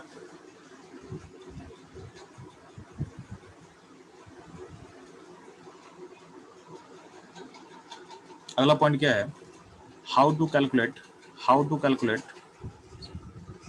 half cell potential, half cell potential, how to calculate half cell potential, यानी हाफ सेल पोटेंशियल को आप निकालते कैसे हो, ठीक है। How to calculate half cell potential, तो बोला गया एक एसएचई होता है, एसएचई हम लोग पहले डिफाइन करते हैं standard hydrogen electrode, standard hydrogen electrode हम डिफाइन करते हैं, ठीक है। शॉर्ट बोलेंगे एसएचई, क्या बोलेंगे एसएचई। तो स्टैंडर्ड हाइड्रोजन इलेक्ट्रोड में हम पीटी का इलेक्ट्रोड यूज करते हैं, प्लैटिनम इलेक्ट्रोड यूज करते हैं, ठीक है। तो स्टैंडर्ड हाइड्रोजन इलेक्ट्रोड में ध्यान देना, जिसको मैं ड्रॉ कर दे रहा हूँ आपके लिए। तो एसएचई के अंदर होता क्या है, आपके सॉल्यूशन में हाइड्रोजन होता है, सॉल्यूशन में H+ आयन होता है, सॉल्यूशन में आपका H+ आयन होगा, और ऊपर में H2 गैस होगा, और इसमें पीटी का इलेक्ट्रोड होता है, पीटी का प्लेटिनम का इलेक्ट्रोड होगा। तो इसमें जो H2 गैस होता है उसका प्रेशर होता है 1 बार, और H+ जो है उसका कॉन्सेंट्रेशन होता है 1 मोलर। क्या होता है? 1 मोलर। ये होता है आपका एसएचई, तो ध्यान रखना, तो स्टैंडर्ड हाइड्रोजन इलेक्ट्रोड में अगर मान लेते हैं कि हाइड्रोजन ऑक्सीडाइज हो रहा है, तो हाइड्रोजन ऑक्साइड अगर हाइड्रोजन का ऑक्सीडेशन होगा, तो अगर हाइड्रोजन का ऑक्सीडेशन अगर जूम करते हो आप, तो इसमें क्या होगा, क्या कि आपका 2 H2 से जा रहा है 2H+ में, तो H2 में होगा आपका हाइड्रोजन 1 बार में होगा, 1 बार में होगा, और ये जाएगा H+ में, किसमें जाएगा? 2H+ में, ठीक है। तो यहाँ पे H+ का कॉन्सेंट्रेशन क्या होगा? 1 मोलर होगा। क्या होगा? 1 मोलर होगा, ठीक है। तो 1 बार से कहाँ जा रहा है? 1 मोलर, यानी आपका हाइड्रोजन H2 जा रहा है 2H+ में जा रहा है, यानी प्रोसेस क्या हो रहा है? ऑक्सीडेशन हो रहा है। सिमिलरली अगर आप सोचते हो कि अगर इस सेल में रिडक्शन होगा, और आप सोच रहे हो कि इस सेल में क्या हो रहा है, अगर रिडक्शन होगा तो क्या होगा, इस सेल में अगर रिडक्शन होगा तो क्या होगा, तो ध्यान देना, अगर इस सेल में रिडक्शन होगा तो क्या होगा, आपका जो H+ है वो इलेक्ट्रॉन को गेन करेगा और जाएगा कहाँ? H2 में, ठीक है। तो यहाँ पे चूंकि कंडीशन स्टैंडर्ड है, इसलिए क्या होगा, जहाँ पे गैस है वहाँ पे प्रेशर 1 बार लिखा हुआ है, और जहाँ पे कॉन्सेंट्रेशन वहाँ पे मोलरिटी क्या है? 1 मोलर लिखा हुआ है। तो ऐसा बोला गया है कि स्टैंडर्ड कंडीशन में जो हाइड्रोजन इलेक्ट्रोड का हम बात कर रहे हैं, इसका पोटेंशियल 0 होता है। तो यहाँ लिखा होगा E नोट,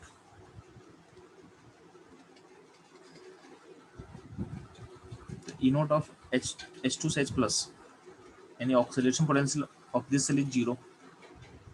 Similarly,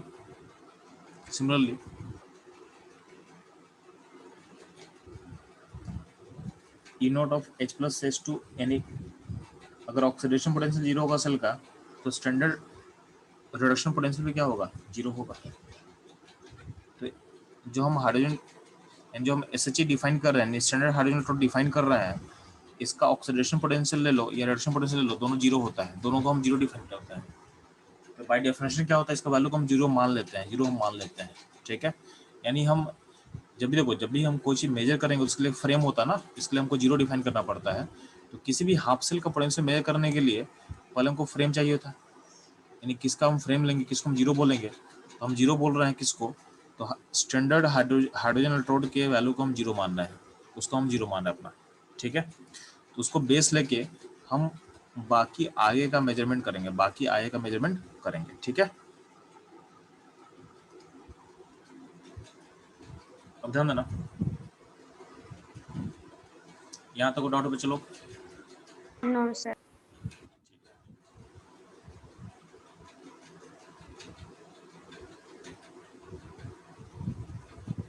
तो ध्यान देना, हम क्या कर रहे हैं, आपका जो कॉपर का जो था ना, कॉपर का जो हाफ सेल था उसको लिंक कर दिया हाइड्रोजन के सेल से, यानी यहाँ पे हाइड्रोजन सेल दिया हुआ है, ऐसा कुछ होगा, ऊपर पीटी लगा होगा और यहाँ पे H2 गैस होगा, ऐसा कुछ होगा, ठीक है। और यहाँ पे कॉपर का कैथोड होगा, यानी कॉपर का इलेक्ट्रोड होगा, ऐसा कुछ है यहाँ पे।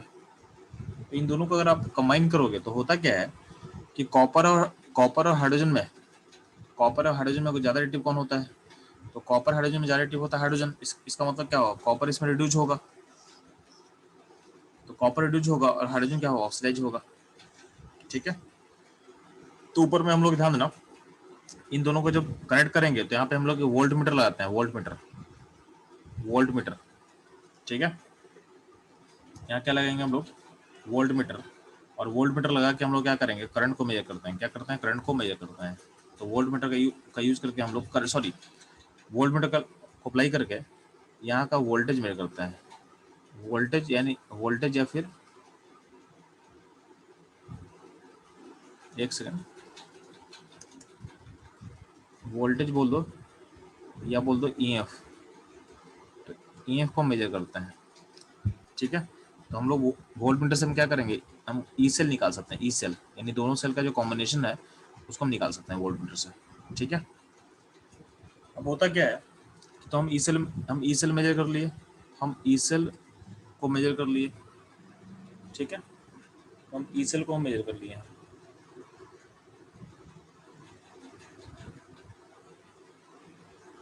तो ई सेल मेजर हो गया, ध्यान देना।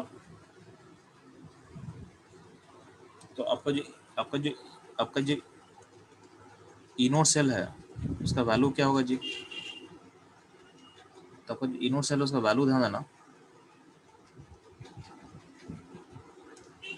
उसका वैल्यू क्या होगा? तो इनोड सेल का जो वैल्यू होगा उसमें कॉपर रिड्यूस हो रहा है, तो कॉपर का रिडक्शन पोटेंशियल, और आपका ऑक्सीजन का, आपका जो हाइड्रोजन है वो ऑक्सीडाइज हो रहा है, तो क्या होगा? हाइड्रोजन का ऑक्सीडेशन पोटेंशियल। दोनों को जोड़ देंगे, तो कॉपर का रिडक्शन पोटेंशियल और आपके हाइड्रोजन का ऑक्सीडेशन पोटेंशियल दोनों को जोड़ दो, ठीक है। तो यहाँ पे नोट लगा हुआ है। तो अब ध्यान देना, बाय डिफॉल्ट होता क्या है कि आपका जो हाइड्रोजन का oxidation potential by default zero होता है। ये जीरो हो गया तो मतलब इसका मतलब क्या है? जो आप इनोड सेल जो मेजर किए हो वोल्ट मीटर से, वो इक्वल टू क्या हो जाएगा? इक्वल टू हो जाएगा कॉपर का आरपी के बराबर। यानी सिंपल सी बात है, क्योंकि हम हाइड्रोजन को लिंक कर दिए थे, तो हाइड्रोजन को लिंक करके हम सेल का पोटेंशियल मेजर कर लिए। अब जो हम सेल का पोटेंशियल मेजर करेंगे वो कॉपर का क्या हो जाएगा? आरपी हो जाएगा, क्योंकि हाइड्रोजन इलेक्ट्रोड का तो जीरो होता है ना। तो जो भी सेल का पोटेंशियल होगा किसका होगा? जो भी सेल का पोटेंशियल होगा वो ड्यू टू कॉपर का आरपी होगा। तो इस केस में कहीं ना कहीं जब हाइड्रोजन इलेक्ट्रोड का यूज करेंगे तो कॉपर का हम आरपी निकाल सकते हैं, ठीक है। और कॉपर का अगर हमको ओपी निकालना होगा तो क्या करो? उसको माइनस से मल्टीप्लाई कर देना। तो हम सिंपली, तो जो भी एलिमेंट जो हाइड्रोजन से कम रिलेटिव होता है, तो जो भी एलिमेंट हाइड्रोजन से कम रिलेटिव होगा, यानी लेस रिलेटिव देन हाइड्रोजन होगा, वो बाय डिफॉल्ट क्या होगा? खुद को रिड्यूस करेगा, तो उसका हमको आरपी वैल्यू मिल जाएगा। उसको हम जब हाइड्रोजन इलेक्ट्रोड से कनेक्ट करेंगे तो हमको आरपी वैल्यू मिल जाएगा, उसका आरपी मिल जाएगा, ठीक। ये समझ में आया बच्चों लोग कैसे निकाले हम लोग? Yes sir. ठीक है, तो इस तरीके से हम आरपी। कॉपर और हाइड्रोजन के आयनिक मोबिलिटी सेम है? नहीं, मोबिलिटी सेम होने का क्या मतलब है? वो तो सॉल्ट ब्रिज में होता है ना। मोबिलिटी का तो कॉन्सेप्ट हम लोग सॉल्ट ब्रिज में यूज किए थे, तो सॉल्ट ब्रिज यहाँ पर कोई बोले नहीं हम। Lakshmi, yes sir. मतलब सॉल्ट ब्रिज में चाहिए मेरे को ना, तो ये तो कंपार्टमेंट कनेक्ट कर रहे हैं। सॉल्ट ब्रिज उसमें अंदर है, सॉल्ट ब्रिज के बारे में बात नहीं कर रहे हैं। सॉल्ट ब्रिज तो हर सेल के अंदर सॉल्ट ब्रिज तो होगा पक्का। यहाँ पे हम एनोड कैथोड का जो इलेक्ट्रोड है उसके बारे में बात कर रहे हैं, ठीक है।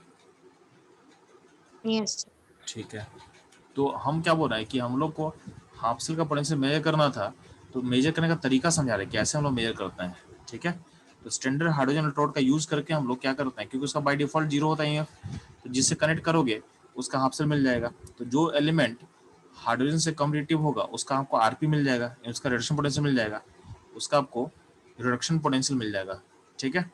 और जो एलिमेंट हाइड्रोजन से ज़्यादा रिएक्टिव होगा, जैसे मान लो जिंक है, तो जिंक का रिएक्टिविटी क्या होता है, हाइड्रोजन से ज़्यादा होता है, उस केस में क्या होगा, आपका जिंक होगा ऑक्सीडाइज, जिंक होगा ऑक्सीडाइज, और हाइड्रोजन क्या होगा, हाइड्रोजन रिड्यूस होगा, आपका हाइड्रोजन क्या होगा, रिड्यूस होगा।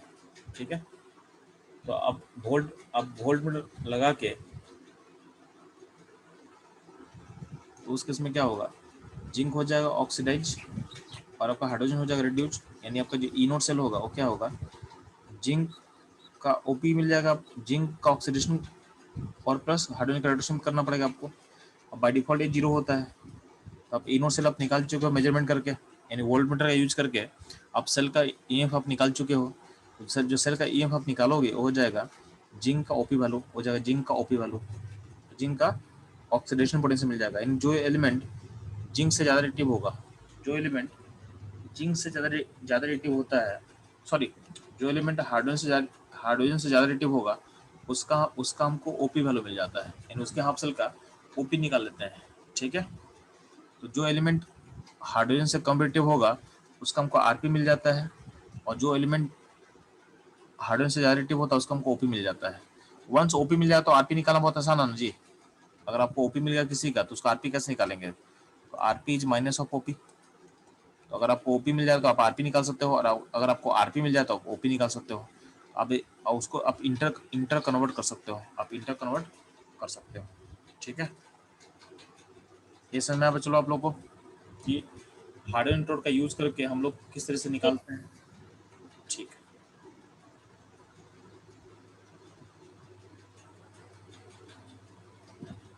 समझा ना। तो डेल्टा जी इक्वल टू क्या होता है, माइनस एन एफ ई। ये किसी भी कंडीशन पे होता है, at any condition.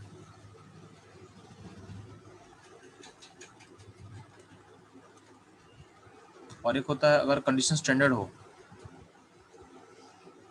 Condition standard हो,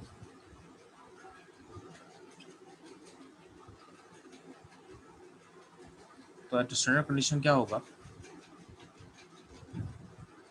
delta G naught equal to क्या होगा, minus N F E naught होगा, minus N F E naught होगा, minus N F E naught होगा।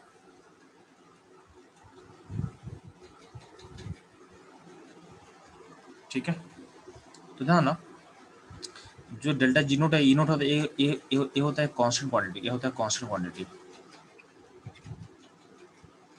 और जो डेल्टा जी या ई होता है ये होता है वेरिएबल, ये होता है वेरिएबल।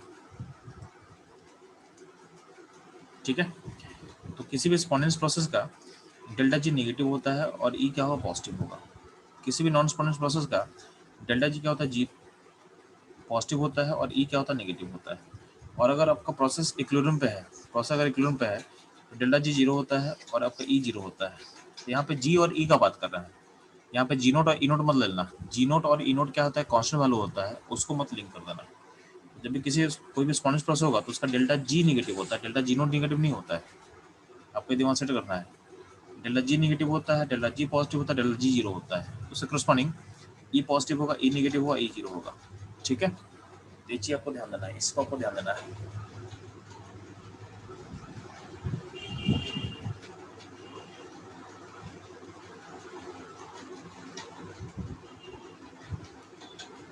अगला पॉइंट है, जब भी आपको कोई इलेक्ट्रोड दिया रहेगा, जब भी आपको कोई इलेक्ट्रोड दिया रहेगा तो उसमें एनोड कौन होगा, कैथोड कौन होगा, कैसे पहचानेंगे। तो how to find anode and cathode from electrodes. ठीक है, तो आपको ध्यान सेट रखना है कि एनोड पे होता है ऑक्सीडेशन, क्या होता है, एनोड पे होता है ऑक्सीडेशन, और कैथोड पे क्या होता है, रिडक्शन होता है। ये ध्यान सेट रखना। ठीक है, तो जो ऑक्सीडेशन वैल्यू है, जो ऑक्सीडेशन वैल्यू है वो ऑक्सीडेशन पोटेंशियल के प्रोपोर्शनल होगा और रिडक्शन पोटेंशियल के इनवर्सली प्रोपोर्शनल होता है। ध्यान देना। सिमिलरली जो आपका रिडक्शन होता है, रिडक्शन प्रोसेस आपके आरपी वैल्यू यानी रिडक्शन पोटेंशियल के वैल्यू के प्रोपोर्शनल होगा और आपके ऑक्सीडेशन पोटेंशियल वैल्यू के इनवर्सली प्रोपोर्शनल होगा। इस वैल्यू से हम लिंक करेंगे, ध्यान देना। तो जिसका आप ध्यान देना,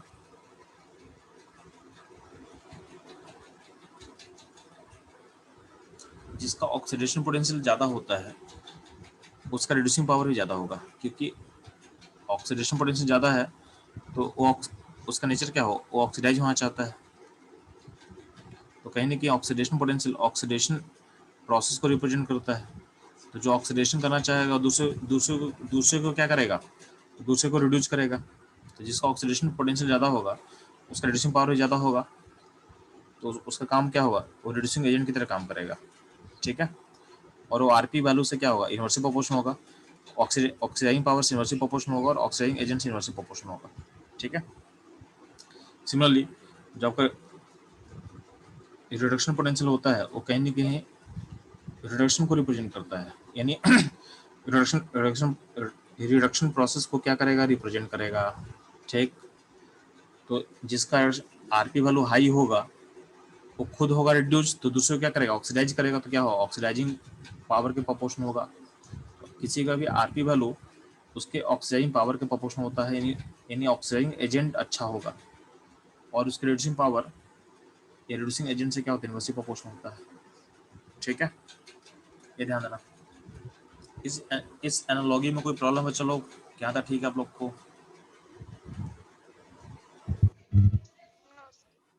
नो सर।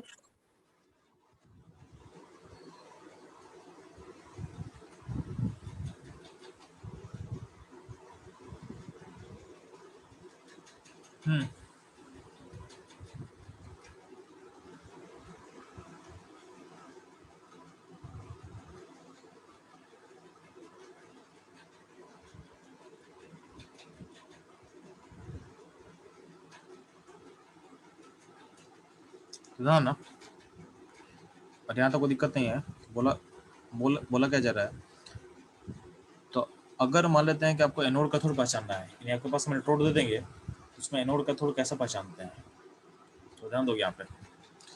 अगर दोनों इलेक्ट्रोड का आपको आरपी वैल्यू दिया रहेगा, if RP value is given for both electrode, अगर आपका आरपी वैल्यू दिया रहेगा दोनों इलेक्ट्रोड का, तो कैसे काम करेंगे, ध्यान देना। तो अगर आरपी दिया रहेगा तो एनोड उसको लेना है जिसका आरपी कम होगा, और कैथोड उसको लेना है जिसका आरपी ज़्यादा होगा। तो कैथोड आरपी वैल्यू को प्रोपोर्शनल होगा और एनोड आरपी वैल्यू के इनवर्सली प्रोपोर्शनल होगा। इसका मतलब क्या है कि अगर एक का वैल्यू माइनस, अगर मान लेते हैं कि आरपी वैल्यू दिया हुआ है 2 and 4, तो इसमें कम कौन होगा, 2 कम होगा 4 से, तो ये जो 2 होगा उसको आप लेना एनोड और जो 4 होगा उसको लेना कैथोड। अगर आरपी ऐसा दिया रहेगा -2 and 3, तो -2 छोटा है, इसको अब क्या मान लोगे, इसको आप एनोड मान लोगे और 3 को मान लोगे कैथोड मान लोगे। अगर आप मान लेते हैं आरपी वैल्यू ऐसा दिया हुआ है -2 -3, तो छोटा कौन होगा जी, चूंकि नेगेटिव नंबर है तो नेगेटिव में छोटा कौन होगा, तो छोटा -3 होगा, तो इसको मानोगे आप एनोड। छोटा होता है आरपी उसको बोलते हैं एनोड, जो बड़ा हो उसको बोलते हैं लोग कैथोड। ये ध्यान देना। तो आरपी वैल्यू दिया रहेगा तो जिसका वैल्यू छोटा होगा उसको मानेंगे क्या, उसको मानेंगे एनोड, और जिसका वैल्यू बड़ा हो उसको मानेंगे कैथोड। ठीक, तो पहला प्रोसेस समझ में आएगा आप लोग को। ठीक है, अगर माने तो दोनों को ओपी दिया रहेगा, दोनों इलेक्ट्रोड को ओपी दिया रहेगा, तो ओपी ध्यान देना, तो एनोड पे ऑक्सीडेशन होता है, तो जिसका ओपी हाई होगा वो हो जाएगा एनोड, और जिसका ओपी लो होगा वो हो जाएगा कैथोड। यानी आपको ओपी दे दिया है 2 सेल का, 2 इलेक्ट्रोड का, -3 -2, तो छोटा कौन हो गया जी, बड़ा कौन है, बड़ा ये वाला है, ये हो जाएगा आपका, क्या हो जाएगा आपका एनोड हो जाएगा, और ये हो जाएगा कैथोड। सिमिलरली अगर ओपी ऐसा दिया रहेगा, ओपी दिया रहेगा ऐसा 3 2, इस केस में ये बड़ा हो गया, जो बड़ा वाला होगा उसको आप एनोड मानोगे और छोटे वालों को क्या मानोगे, कैथोड मानोगे। तो ऐसे सोचना है। तो दोनों का आरपी दिया रहेगा तो कैसे सोचना वो समझा चुके हैं, और दोनों को ओपी दिया रहेगा तो वो सोचना कैसे वो समझ में आ चुका है। ठीक, एक और इसमें केस थर्ड लेंगे।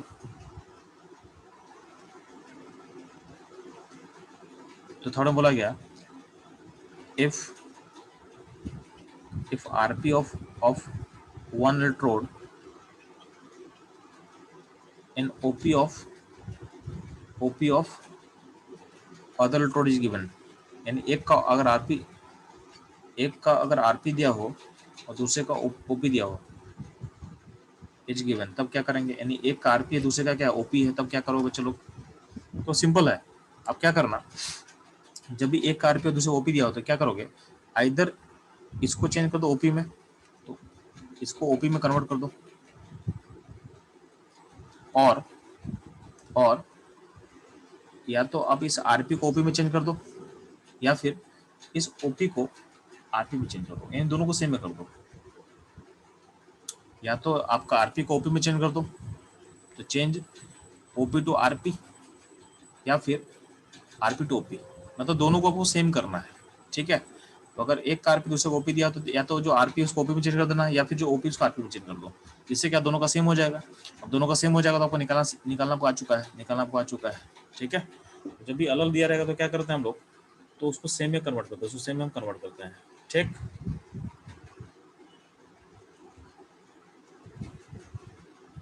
ठीक है, यहाँ पे कुछ इलेक्ट्रोड दिया हुआ है, तो यहाँ पे आपको दिख रहा होगा, यहाँ पे सारे का आरपी दिया हुआ है, के प्लस से के जा रहा, मतलब क्या है, रिड्यूस हो रहा, मतलब आरपी दिया हुआ है, तो सारे का आरपी दिया हुआ है।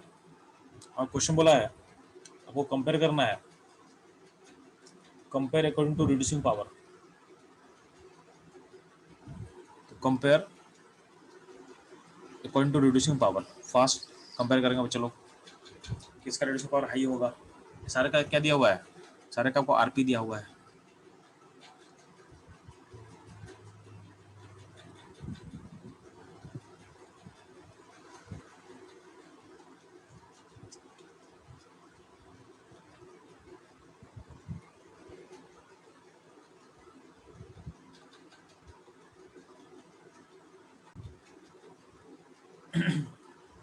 ध्यान है ना, जिसका आरपी वैल्यू लोएस्ट होगा उसका रिड्यूसिंग पावर हाईएस्ट होगा। ठीक है, तो सबसे हाईएस्ट किसका होगा जी? तो सबसे हाई होगा रिड्यूसिंग पावर किसका? 1 का। फिर होगा 2 का। 2 के बाद किसका होगा जी? 5 का। 5 के बाद 3 के बाद 4 और 4 के बाद 6। ये हो जाएगा वो रिड्यूसिंग पावर का order. Reducing power RP value के क्या होता है? इनवर्सली प्रोपोर्शनल होता है। ध्यान देना, सबका आरपी दिया हुआ था ना, के प्लस से के, mg प्लस 2 से mg, सबका आरपी दिया हुआ है, ये सबका रिडक्शन को पोटेंशियल दिया हुआ है।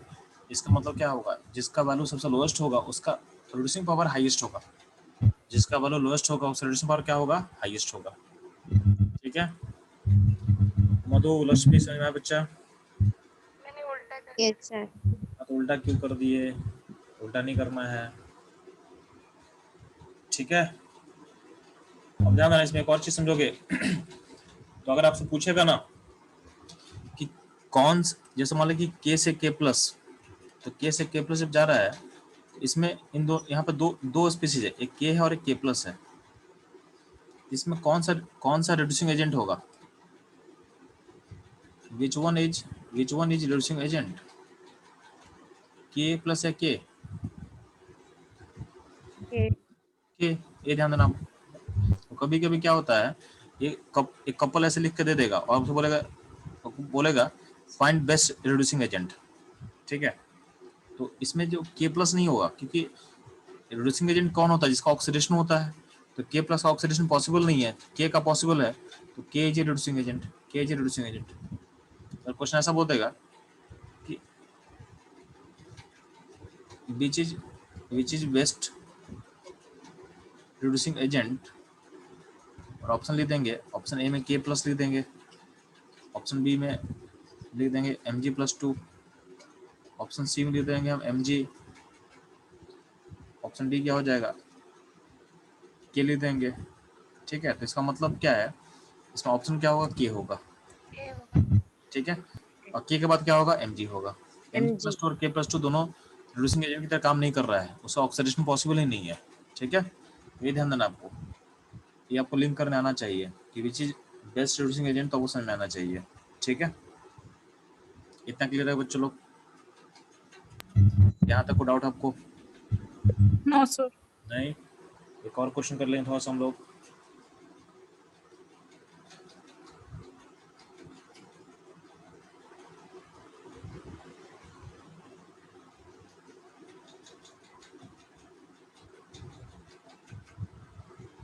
यहाँ पे देखो, यहाँ पे अलग क्वेश्चन में क्या बोला हुआ है, आपको ओपी वैल्यू दिया हुआ, सबको ओपी वैल्यू दिया हुआ है, देखो सबका ऑक्सीडेशन लिखा हुआ है ना, तो ऑक्सीडेशन मतलब क्या होगा, आपको ओपी वैल्यू मिल गया है। और बोला है आपको अरेंज करना है रिड्यूसिंग पावर के अकॉर्डिंग, अरेंज कर लो फटाफट। ये जिसका ओपी वैल्यू हाई होगा उसको नंबरिंग करते रहे 1 2 3 4,